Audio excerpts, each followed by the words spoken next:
Matapos ideklarang nagsara na ang kanyang kumpanyang nakakuha ng prangkisa mula sa Kongreso, sinisi ngayon ni Batangas Representative Leandro Leviste ang gobyerno kung bakit nangyari ito. So balitang crying Leandro Leviste na naman tayo dahil tila bising busy ang Solar Boy Genius kahapon sa kanyang media tour. At frankly, kailangan siyang ma-expose for the fraud that he is, an entitled Nepo fraud baby. Dahil lagari siya sa kanyang mga interviews kahapon, lalo lang niyang inilantad ang sarili.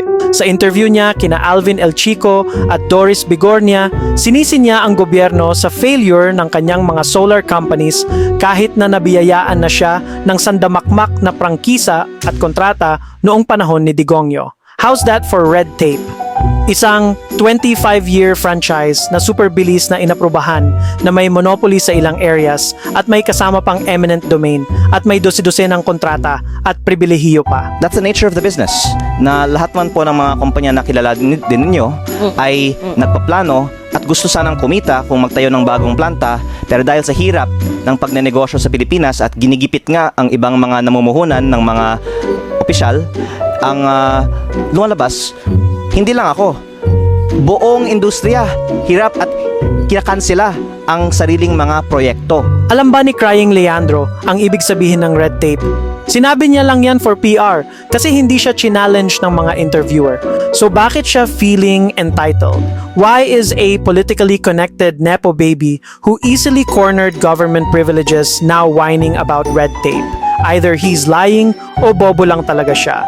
But then right now, your very person is being questioned with what the Department of Energy has exposed. Sa interview naman niya kay Miss Karen, mas lalo niyang inilantad ang sarili bilang self-entitled, lying fraud na walang sense of accountability. So you have critics saying that these contracts you've benefited from this. We're talking about now the solar contracts that that government had handed to you.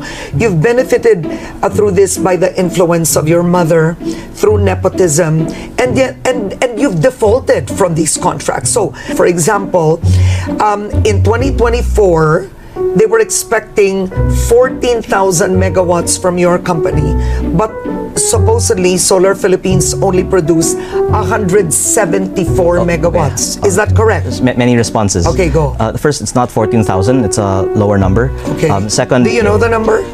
actually they're using different metrics Okay. based on the types of contracts, but there's also no offtake for anywhere close to that number. There is no assured support for the project being given for these projects.